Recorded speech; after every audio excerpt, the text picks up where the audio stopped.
こんにちは、ミッキーです。今回は久しぶりに中野高円寺から個性的カフェ7選をご紹介していきます。久しぶりとは言ったものの、中野はカフェのご紹介あまりしてなかったので、今回初になるかなと思っています。ただ高円寺は過去にも何回かご紹介させていただいてますし、私自身高円寺に何年も住んでいましたので、そういった観点でおすすめなカフェを厳選してご紹介させていただいているという形でございます。今回ご紹介する中野高円寺のエリアは中央線の中でも特に個性的なエリアになっていまして、中野、高円寺、阿佐ヶ谷、荻窪あたりはサブカルの街としても知られていますので、そういった雰囲気を感じつつ、今回ご紹介するカフェ以外にも古着とか雑貨とか楽しんでいただくと、より充実した休日を過ごせるかなと思っています。このチャンネルではカフェ巡りなど日常を少し豊かにする情報をお届けします。少しでも応援してくださる方はチャンネル登録をして次の動画も見逃さないでください。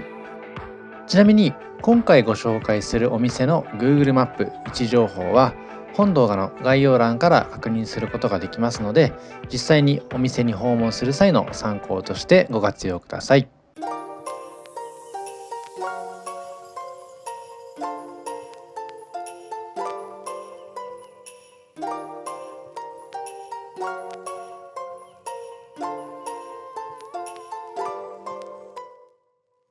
まずはじめにご紹介しますのは2022年の2月にオープンしたばかりのタウさんでございます。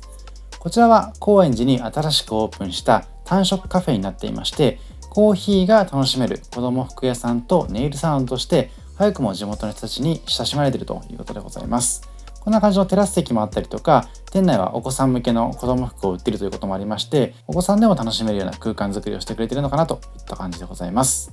子供服は輸入した韓国子供服がメインだということでございまして、ベイビーサイズからキッズサイズまで取り揃えられているということでございますので、ぜひですね、お子さん連れの方なんかはこちらで洋服とかを探していただいて、例えば中央線沿いですと吉祥寺にある井の頭公園ですとか、さらにちょっとだけ奥側に行って立川にある昭和記念公園ですとか、お子さんと楽しめるような空間もたくさんありますので、そういった時の情報の参考としていただけるといいかなと思います。さらにこちらはネイルサロンとしての運営もしているということでございまして、ネイルをした方にはドリンクのサービスもあるということでございます。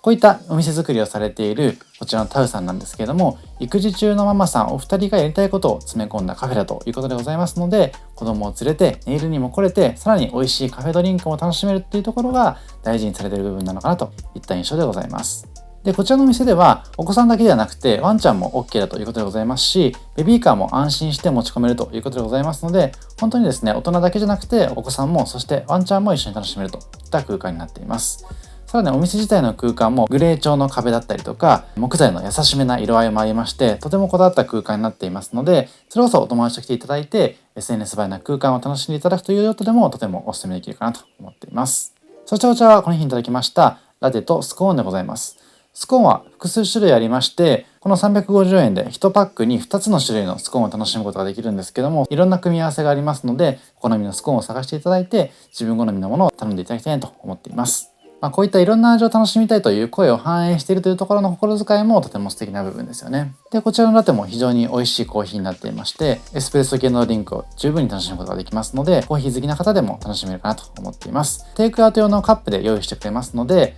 こちらを片手に高円寺の街を散歩してみるという用途でもとてもお勧めできるかなと思っています。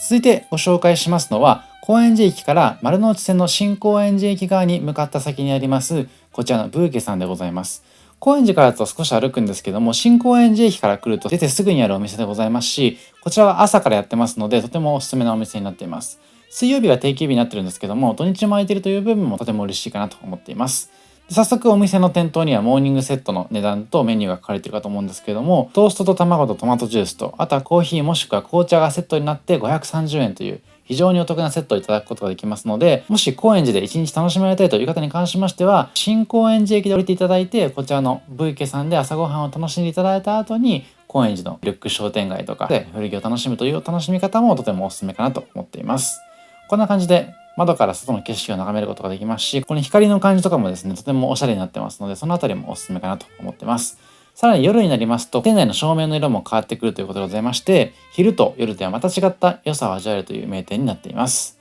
で、こちらもともとは喫煙が可能なお店だったんですけれども、最近禁煙になったということでございますので、タバコが苦手な方でも十分に楽しめるかなと思ってます。あとはメニュー表させていただいてますけれども、どのメニューもですね、非常にリーズナブルにいただくことができますので、この辺の値段設定もとても嬉しい部分かなといった印象でございます。で、こちら、この日モーニングセットをいただいたんですけれども、お店の中を流れているラジオを聞きながらモーニングをいただいて出社するという方も多いようで、私自身もこの高円寺に住んでいた時なんかは結構ご利用させていただきました。こういったちょっとリッチなモーニングなんかを楽しんで一日を始めると、とても充実した一日を過ごせたような気分になりますので、そこもとても嬉しかったです。以前に高円寺特集のパート3でご紹介させていただいたアロームさん含めとてもおすすめなので、その点を参考にしていただければと思います。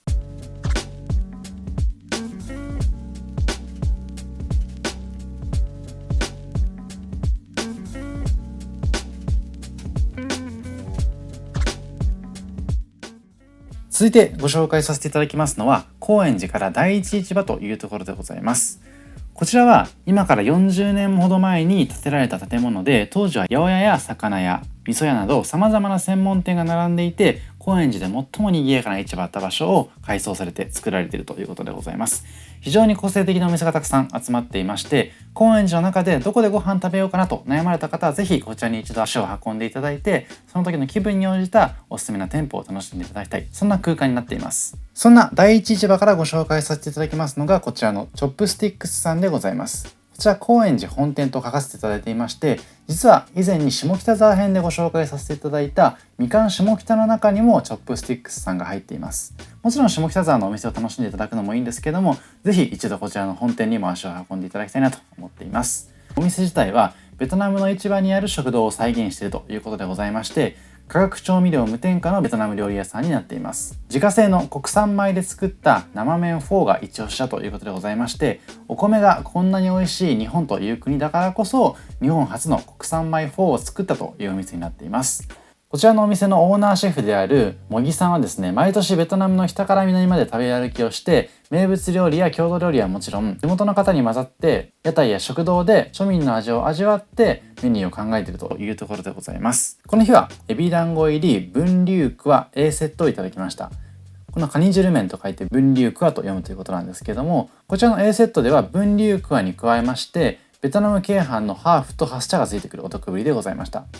あと別途ですね、この日は B セットの豚角煮の五香粉と書いてウーシャンフェンと読みます4の B セットもいただきました。こちらの B セットでは春巻きとハスチャがついて同じく1120円でいただくことができるという形でございます。そんな地元密着の視点で、ベトナムにおいて庶民やお金持ちの人など関係なく親しまれている屋台料理を極めていきたいと、そういった思いのもと、日本でも同じような気取らないお店を入れたいと思って運営されているということでございますので、この市場の中の雰囲気も含めましてベトナム料理の味わいを感じてほしいなと思っています。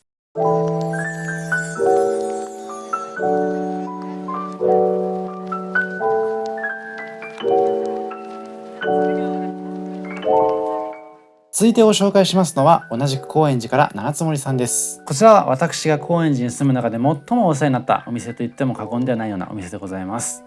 以前にこちらの七つ森さんのみを特集した動画もご紹介していまして、そちらは実際にですね、マスターの方にお時間をいただいて、いくつかインタビューをさせていただいて作った動画でございますので、さらに気になった方はそちらも合わせてご確認いただきたいなと思っています。で、こちらは朝の様子を映していまして、朝も夜もなんとなくこの物語の世界に出てきそうな老舗な喫茶店の雰囲気を感じていただくことができるかなと思っています。で、こちらのお店の特徴的なのは、なんといっても安心安全を第一に考えて、無添加素材にこだわったフードメニューを提供してくれるということでございます。で、こちらの七つ森さんは1978年の2月に創業して、昨年43年目を迎えたということでございました。で、マスターのインタビューの中で聞いたのは、マスターはその頃学生だったんですけれども、まさに学生運動の真っ只中の中で自分の生き様を表現したいみたいな、そんな感じで出来上がったお店だということでございます。で、当時のコーヒー店は結構ですね、味のわからない方はお断りみたいな雰囲気があったようで、それはちょっとマスター的には行き過ぎだったというふうに感じていたようで、少しですね、なんとなく入りやすい雰囲気とか、誰でも入れて落ち着いた時間を過ごせる、そんなところをイメージして作られたということでございました。で、喫茶店というのはですね、そもそも応接間代わりでできたというところもありまして、その応接間代わりの場所におもてなしとしてコーヒーが提供されるようになったところが起源だというような歴史的なお話もしていただきました。で進化してジャズが流れるお店とかコーヒーにこだわった喫茶店になっていって、昨今のおしゃれなカフェとかも実現されているのかもしれません。でそんな時代背景もあったりというところで、結構ですね環境問題を踏まえたコンセプトが最終的にこのお店が大事にしているような安心安全素材につながっているのかなといった印象でございます。で今映しています通り、天井に張り巡らされている電線はその創業当時からメンテナンスされて作られているということでございまして、こういった細部にも歴史がある空間が再現されているというところでございます。でこちらで提供されるメニューはですね、ホワイトソースやミートソースも一から始めたということでございますし、未だにオリジナルメニューを店員の方みんなで相談しながら考案しているということでございますので、私も何度かこちらのお店に訪れる中で、その季節ごとの新しいメニューの試みとかを感じることもできました。でこちらの七つ森さんはまさに高円寺の歴史を昔から眺め続けてきたということでございまして、商店街の要素であります八百屋、魚屋、肉屋が揃っていた頃から高度経済成長を迎えて、銀行などが増えてきて、学生も増えてきて、本屋さんも増えてきたと、そういった歴史も全て眺めてきているということでございました。そんな七つ森さんで提供されるこういったキーマカレーとか、あとはガーリックトーストセットとかカスタードプリンとか、本当にいろんなメニューがありますし、先ほども申し上げました通り、どれも安心安全素材でございますので、このマスターとの会話の中ではこういった安心素材の重要性をお話しされていましたけども、今も結構加工食品にあふれている、それこそコンビニなんかで済ましてしまう方も多いかと思いますので、そういう今だからこそこういった七つ森で安心安全素材で、そして落ち着いた空間の中で時間を過ごしていただきたいなと思っています。でお店の中の内装にも少し触れさせていただきますと、こちらのお店は若い女性でも入りやすいお店をコンセプトとしているということでございますので、若い女性にも特にお勧めしたいようなそんなお店になっています。でこちらはお釣りでいただけます5円玉なんですけども、メニュー表すべて下1桁が5円になっていまして、消費税がなかった当時この5円玉をお釣りでもらえるというのも差別化要素になってたのかもしれません。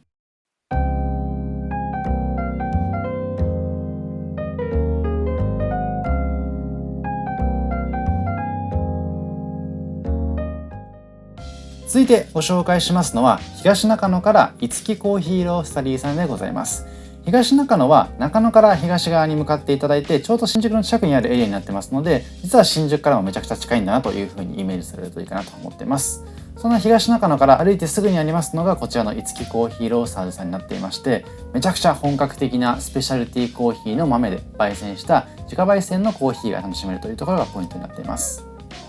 でコーヒー豆自体の販売もされているということでございますし、今映ってるかと思うんですけども、今月のコーヒーではより音で違ったコーヒー豆を味わうことができますので、その辺もとても嬉しいポイントになっています。あとは値段も非常に良心的な値段でいただくことができまして、後でご紹介しますけれども、モーニングセットなんかはですねワンコインでいただくことができますので、めちゃくちゃおすすめのお店になっています。こちらのお店では地域の方々とコーヒーを通してつながりを持ち、生産者の思いを消費者である地域の方々へつなげるという取り組みを大事にされているということでございまして、訪れた人すべてがくつろぎ癒しを感じられるような空間づくりを目指しているということでございました。店内そんなに広いわけじゃないんですけども、非常にアットホームな空間になっていまして、店内の至る所におしゃれなインテリアとか小物類がたくさんありますので、その辺はめちゃくちゃインスタ映えにもなっているかなと思っています。こんな感じで内装は温かみのある木材や植物で彩られた癒しの空間になっていますし、こういったちょっと雰囲気のあるような絵本なんかも飾られていますので、ぜひですねそのあたりも一緒に眺めていただきたいなと思っています。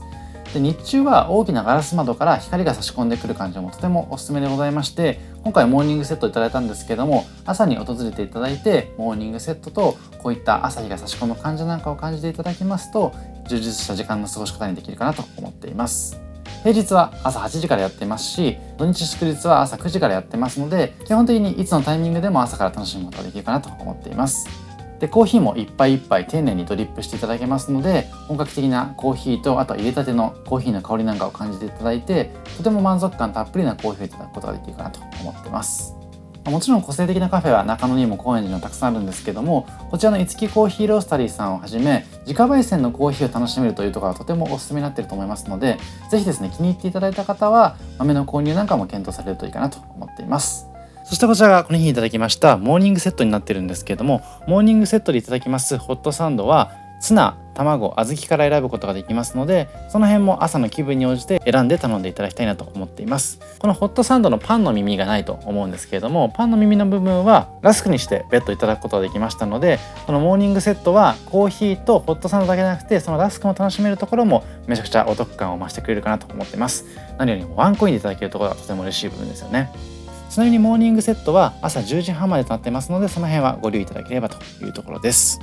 でこんな感じで断面を切っていただきますと具がたっぷり入っていまして、その辺もめちゃくちゃコーヒーとマッチして美味しいので、ぜひ試してみてほしいです。さらにこの提供していただくようなお皿とかもとてもおすすめになっていますし、至るところにこだわりが見られるところも嬉しいポイントですよね。このオリジナルの食器なんかもとても可愛らしくて素敵でした。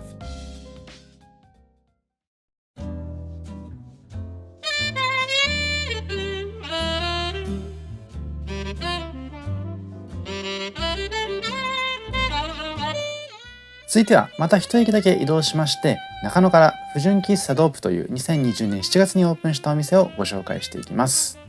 そもそも不純喫茶って何だろうっていう疑問を持たれる方がほとんどかなと思います。こちらのお店では基本的に昼間は純喫茶としてカフェメニューを提供してくれるんですけども、夜になりますと喫茶バーとしてアルコールも提供していただけるということでございます。もしかすると今感染症対策の一環としてアルコールの提供されていないかもしれないんですけれども、そちらは事前にインスタグラム等を確認していただいて訪れていただくとより確実かなと思っています。でこちらの不純喫茶ドープさんは東京を中心に新しい店舗展開もしているということでございますので、気になる方は実際に調べていただいて別の店舗も訪れていただきたいと思っています。そんな不純喫茶ドープさんなんですけども、切ない気持ちのゴミ捨て場、夜になると開きたくなる扉をコンセプトとしているということでございまして、昔の喫茶店の雰囲気を大切にしたお店でございます。でこの不純喫茶ドープさんのオリジナルグッズ等もありますし、こういったさくらんぼのロゴなんかがあしらわれているネオンライトもとても素敵ですよね。で今申し上げた通り、昔の喫茶店の雰囲気を大切にしているということでございますので、レンガ調の雰囲気、インテリア、電飾含めまして本当に喫茶店の良いところを採用して今の店作りにしているという形でございます。でこちらのお店はそんな古き良き喫茶店だとは言いつつ、現金 NG の完全キャッシュレス制を実現した先進的なシステムも魅力になってますので、ぜひですねキャッシュレスを活用いただいて、現代的な利用方法なんだけれどもお店の中はとても昔ながらという、そういった雰囲気も味わってほしいなと思っています。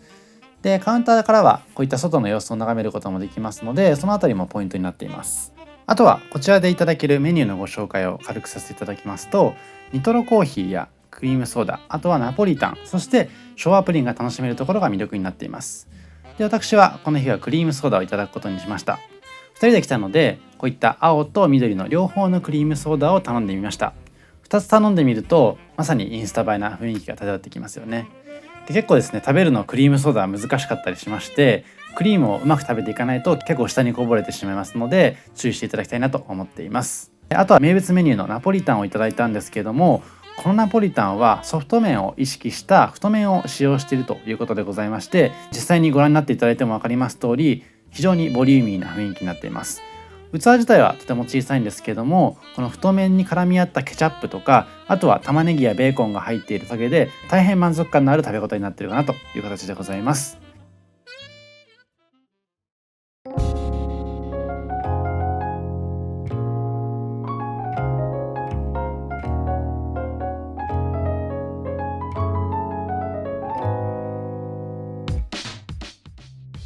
そして最後にご紹介しますのは落合駅にありますコージースタイルコーヒーさんでございます。先ほどご紹介したいつきコーヒーロースタリーさんがあった東中野からも近い場所にありまして、落合駅は非常に東中野からも近いというイメージをしていただけるととてもいいかなと思っています。